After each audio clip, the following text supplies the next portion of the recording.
Aliens Explored is a podcast exploring famous and obscure cases of UFO sightings, alien abductions and other strange events from both a believing and a sceptical perspective whilst keeping an open mind. I'm Stu Jackson, a professional actor and amateur ufologist with a particular interest in the crop circle phenomenon. I'll be debating that otherworldly visitations are real. The truth is out there. And I'm Neil Kelly. I'm a professional actor as well and used to work for the military as an intelligence analyst. I'll be arguing from a more doubtful point of view. I mean, it's all a bit far-fetched, isn't it?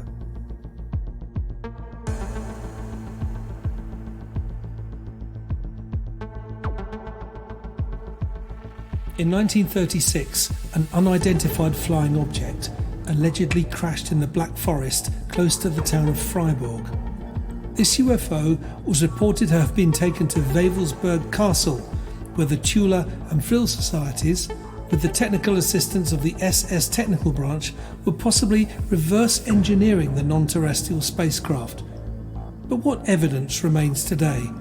Is it all hearsay, or can we see the results in the technologies we now take for granted?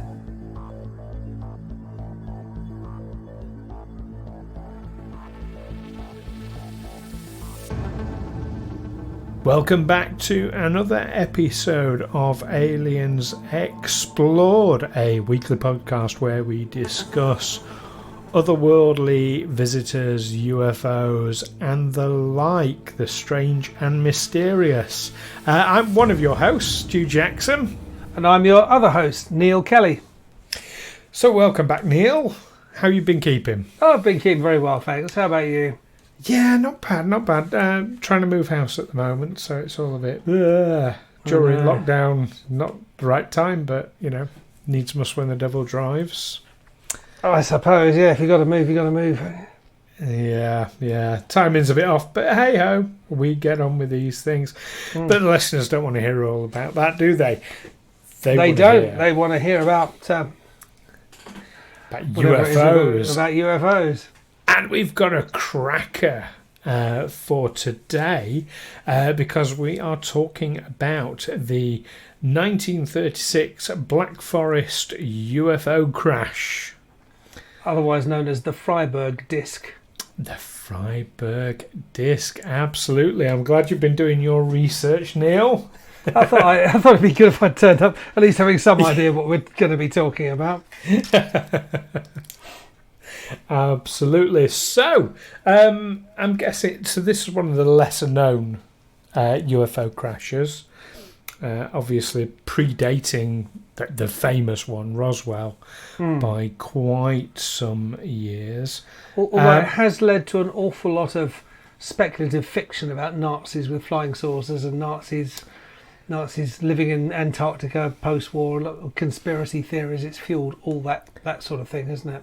Oh, absolutely, and even parody films like Iron Skies, and but that's the question, though: how much of it do we think is fiction, and how much reality? So, I'm guessing that before we get into the nitty gritty of it, this was one that you'd not heard of previously.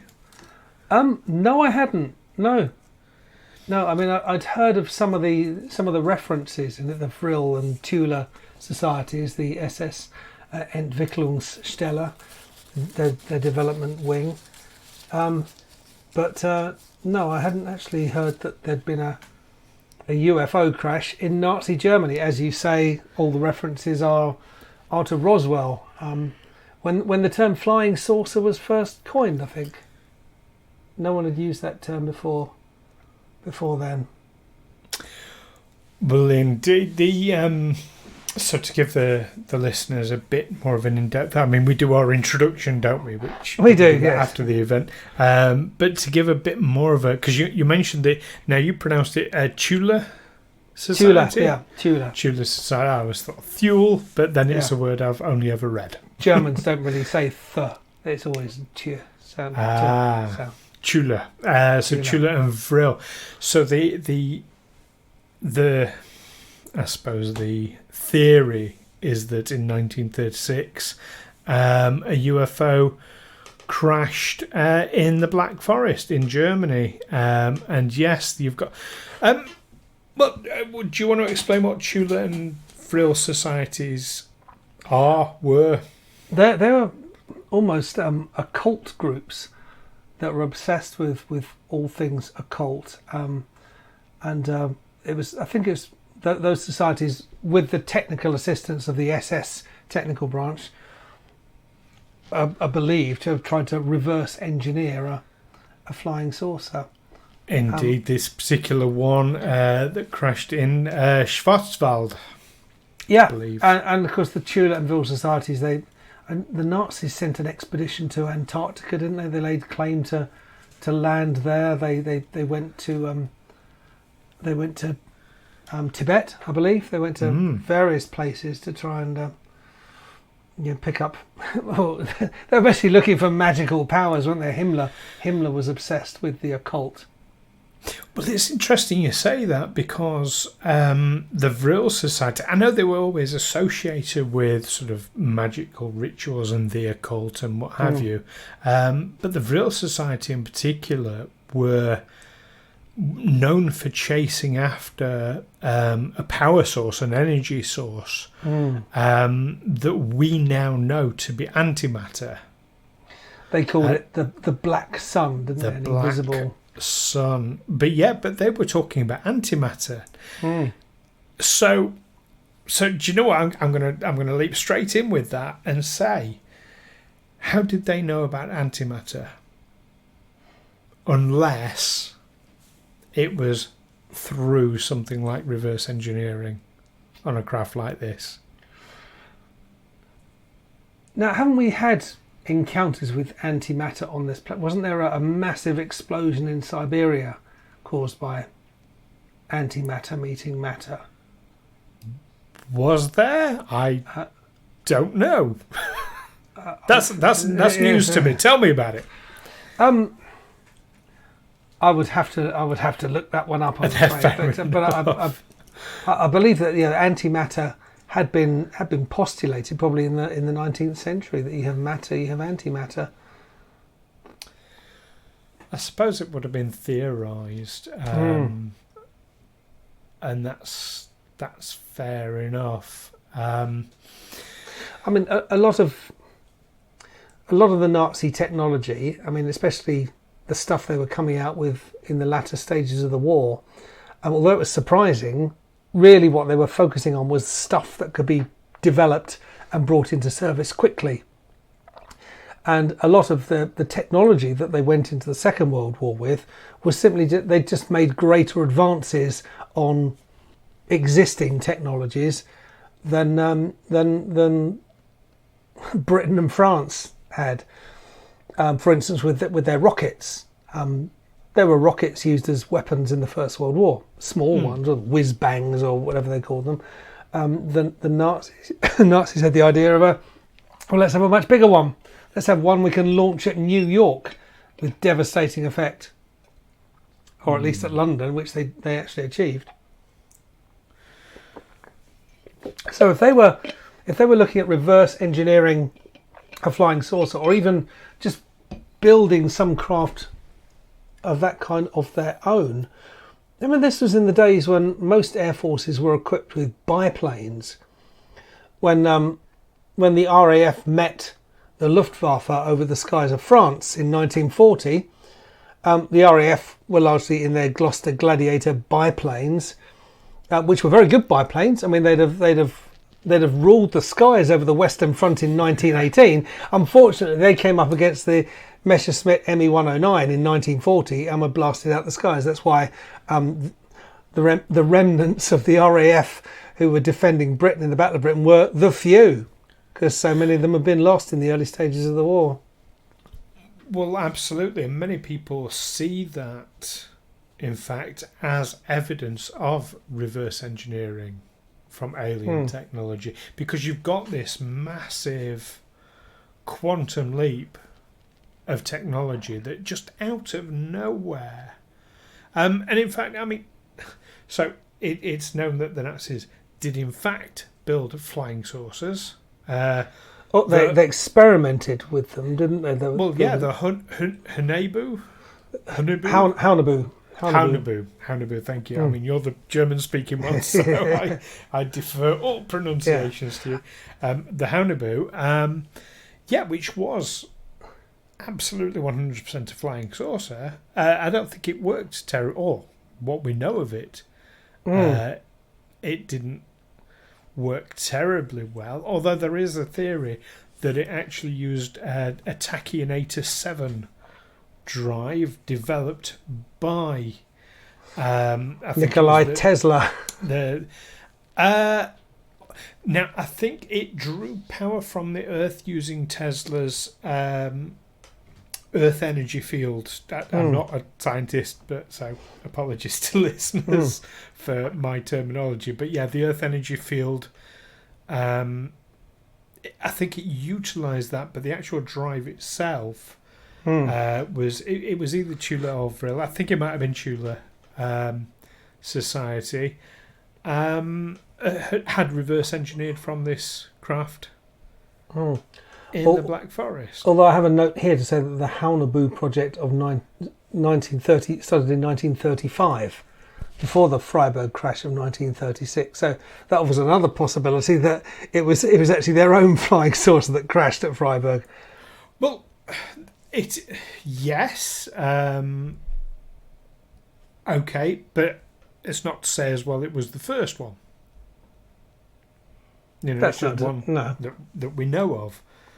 I mean, I'm inclined to wonder. You know, you hear about Roswell, you hear about the Black Forest. I'm wondering how many of these things have actually crashed that we just don't know about. Why do they keep crashing if they're all these, these highly advanced technologies that are able to come and visit our planet, either from way, way beyond our planet or from another dimension? And then they crash. They get here in their highly advanced craft and crash. I would be just dubious about reverse engineering the technology from a craft that had crashed. Well, if you never seen a car before, I mean, cars crash. But let's say you're from a primitive tribe hitherto undiscovered from the Amazon, and you see a car that's crashed with the driver dead at the wheel, and you think, is this what we want to do? Do I want to be that driver? Well, if you'd seen the car moving, or if you'd seen glimpses of other cars and how fast they go, and they've got this protective shell, or even if yes, one crashes and the driver survives. Yeah, absolutely. You'd want to create your own. You'd want to understand them. You'd want to try and figure them out for yourself. And of course, sorry. No, go on. I was going to say, in just the same way, an astronaut who went into space with the Apollo mission in the 60s or 70s would have had quite a detailed technical knowledge of how his craft worked. He would have needed it in just the same way that people who drove cars at the beginning of the 20th century had to have quite a good mechanical knowledge, because these things needed quite a lot of maintenance, and you really had to understand how they worked in order to keep them going. Yes. Or at least be able to pay someone who knew very well how. But if you just to be the driver, just the day-to-day servicing of it that was required to keep the thing going. But when you get into more advanced technology, when you got like a modern 21st century car, the drivers of those cars know very little about what's under the bonnet, if they even know how to open the bonnet. So I can imagine that with spacecraft. You've got a very, very, very advanced spacecraft. The guy flying it doesn't really know much about it at all. He knows how to steer it, and that's about it. Yeah, so, I can believe that 100%. Now, coming back on, we mentioned Haunebu. That's not the only example of a Nazi, let's call it an interstellar or interdimensional potentially craft that was theoretically reverse engineered. You've also got the Nazi bell. Yes. Now, I found that one particularly fascinating because it's not just technological. This really comes into your Tula and your Vril Society stuff, because that did work on what we now perceive, well, what we call magic and occultism. Yeah. I certainly found references to all sorts of like Victor Schauberger's Repulsine, I guess a jet engine around the time of World War II. Yeah. And they've got an artist's impression of a Haunebu type German flying saucer, which does just look exactly like something out of Flash Gordon. It is exactly as you'd expect a flying saucer to look. Yes. Indeed. So you've got examples of actual Nazi flying saucer. Even if this crash in 1936 was a Nazi-built flying saucer, it means they've got flying saucers. And where have they got flying saucers from? Well, where have they got that kind of technology? They also had a circular winged aircraft, didn't they? From below, it would have just looked like a disc. Yeah. But it was actually a plane, but the wings were sort of big and sort of round. Yes. But where did these concepts come from? Because they were so far removed from the existing aircraft, and it was such a radical change. It wasn't an evolution. No, it wasn't, and it was so far ahead. You know, they hadn't. Well, I think the Nazis by this time they had experimented with very primitive jet planes and rocket planes. They didn't get one actually didn't get any serviceable until towards the end of the war. So you have to wonder whether, when they haven't even got an aircraft shape that they know works, that they're trying these different things. They're trying a disc. I mean, had the helicopter been invented by the 1930s? Certainly the gyrocopter had. Well, Leonardo da Vinci formulated the early concept of a helicopter, did he not? Yeah, you wonder where they got that idea from. When they just, someone saw a discus and thought, wouldn't it be great if you had a craft like that? Yeah. But how would the pilot function in a spinning craft if he's constantly being rotated 360 degrees every few seconds, or several times a second? Well, that's it. But it's, do you know, if it was one radical idea as a different direction, fine. But you're talking about so many radical changes in technology all of a sudden, virtually overnight. A lot of people, of course, believe that this is where stealth technology comes from. Quite possibly even this specific crash. Although stealth technology is a reaction to radar, isn't it? That's what a stealth aircraft basically is. It's one that has a very, very small radar image. It's painted, it's shaped in a special way, and it's painted with special paints that won't show up too well on radar. That's what it's designed for.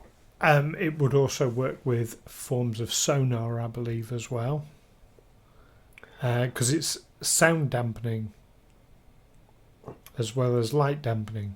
Yeah. Although I don't think sonar is used very much for tracking aircraft, is it? It tends to be... No, we don't. Well, there was you can still see the remains of it along the English south coast, and they built these sort of curved walls, and they would pick up the sound of approaching aircraft. Right, okay. And there'd be someone sat there with headphones on saying, "Oh, I can hear some planes coming." But it was quickly superseded by radar. But that's fair enough. But okay, so it's to counter radar. I mean, there's also, it counters so much because visually they're more difficult to spot, particularly, when the light's low level.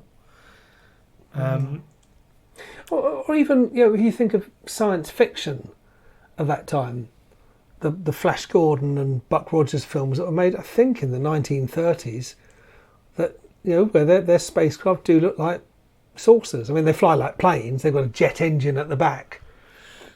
But, I always think they tended to look like rockets. Although there's definitely the more sort of like a flying car or the flying... there are rockets, but there are also these flying saucer things flying around. I'm trying to think what sci-fi wise you've got a saucer. Obviously Star Trek famously, you've got the saucer section of the Enterprise. That was designed in mind. They definitely did not want a rocket shape. And when was Star Trek written? When was it created? Oh, 60s. Really? So yeah, it became became a TV series. Out. Okay. Yeah. So you're talking way after. I'm trying to think about disc-shaped craft. I'm struggling before the 60s. Your Flash Gordon was definitely rockets. No, certainly either Flash Gordon or Buck Rogers. I've seen saucer-shaped craft. But they didn't rotate or anything like that. They definitely, it was just a circular winged aircraft, really, or circular winged spacecraft. Right. Buck Rogers. My brain gets stuck in the 1980s TV series, so I can't really think beyond that. And I'm thinking Battlestar Galactica. Going back to the 80s, the Cylon ships were disc shaped. But perhaps that's something our listeners can tell. Tweet us and with your sci-fi disc-shaped craft. And were they looking to go to space, or were they looking to travel in between dimensions, or were they just looking for a faster aircraft, a faster, more manoeuvrable aircraft that would outgun whatever Britain and France had? Well, the Nazi bell was, I believe, either dimensional or time travel orientated. Using its antimatter. Yeah, engine. It wasn't about travelling in space. It was about, sort of shifting planes of existence, or possibly time travel, or maybe the two things are not as separate as we might think. Now,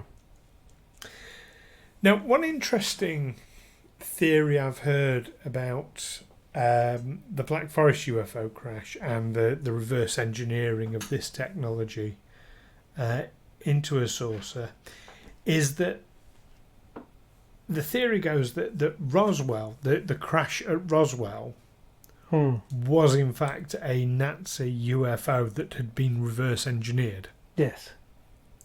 And I quite like the idea of that. Now, I know there was this Nazi idea about going to Antarctica that they were escaped to, and I believe certain Nazis believed that the Earth was actually hollow. Oh, the hollow Earth theory. Yeah, they could go and hide inside this vast underground realm and build their technology there, ready to come out again. So yes, that this was the Nazis flying in from Antarctica or maybe somewhere in South America. Well, indeed, the hollow Earth theory is one we're going to be talking about in a future episode. So stay tuned for that in a couple of weeks' time. So I think there we have it. So clearly, the one thing we've not really debated or discussed at all is whether or not there was a UFO crash in the Black Forest in 1936. Yes, something crashed. Whether it was an extraterrestrial vehicle or it was just one of their experiments that went wrong. Or one of their reverse engineered UFOs, indeed. So something crashed. It was taken to, and please correct me on the Wewelsburg in Westphalia, which was Heinrich Himmler's sort of stronghold for all his occult dealings with the Vril and Tula societies and the SS Entwicklungsstelle. See, doesn't that say something that it was taken there? Well, it was alleged to have been taken there. It was because they were practicing all sorts of occult things at Wewelsburg, and it was believed that they had taken a crashed spacecraft there for the purpose of re-engineering it or reverse engineering it. So I'm hearing a lot of phrases like alleged or that was what was reported. So to summarise then, where are you on the 1936 Black Forest UFO crash then, Neil? I think the Nazis were experimenting with all kinds of things, and that was how they were so technically superior, not just at the start of the war, but remained technically superior throughout the war, because they were messing around with shit like this, and probably were probably less careful about the lives of their test pilots and such. But they and also had a very senior people who believed in all kinds of occult magic and would try anything. So I think I'm not convinced that something extraterrestrial crashed. I'm sure all sorts of things crashed, and of course Germany wasn't even supposed to have an air force. I mean, part of the Treaty of Versailles restricted them. That's why one of the reasons why the Germans never really developed any strategic bombing capability, because they'd been prevented from doing so by the Treaty of Versailles. Everything they did, they had to do all sorts of things in secret. They had to train their pilots with gliders. I think they even went into the Soviet Union to secretly train their armies in the 1920s. They had to do all this kind of thing secretly. So who knows what kind of thing they got up to. Indeed. Well, for my part, I think 1936, I don't think we'll ever really know. Was it terrestrial? Was it otherworldly?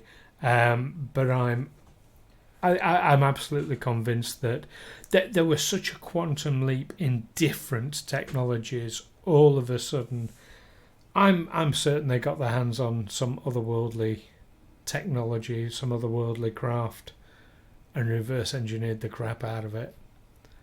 I think they probably hit stumbling blocks. I think there were probably things that were way beyond their capabilities, but I still think they got an awful lot out of it.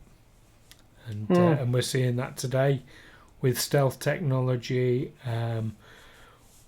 with modern aircraft. Absolutely.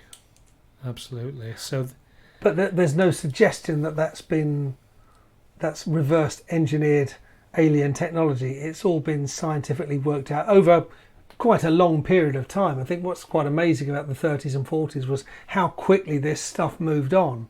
That a war that started with cavalry charges on horseback and biplanes ended with ballistic missiles, jet planes, and nuclear weapons. Well, that's the thing. It's all happened all at once. Yeah, and all in a very couple of years. Short space of time. Yeah, absolutely. But of course, I mean, things like the atom bomb was in development for a very, very long time. I mean, it was a long time between Rutherford splitting the atom, or Einstein positing his theory of relativity, to Rutherford splitting the atom, to an actual working bomb. Yeah, well, indeed. But there we have it. Listeners, do let us know what you think in the comments below. You can tweet us, you can find us on Facebook, or you can find us at aliensexplored.com. But do let us know what you think. And don't forget as well, if there's any particular subject of otherworldly visitors that you'd like to hear us debating and discussing, drop us a message and let us know. And if it's if it's of interest, we'll definitely be discussing it. I'm really excited about our next episode, Neil. Do you know why? Why is that? We're talking about crop circles. All right, I'm going to take you to task on this one. Oh, bring it on. So yeah, tune in for that battle royale next time. In the meantime, watch those skies, and that's goodbye from me. And it's goodbye from me. So take care. Bye. Bye.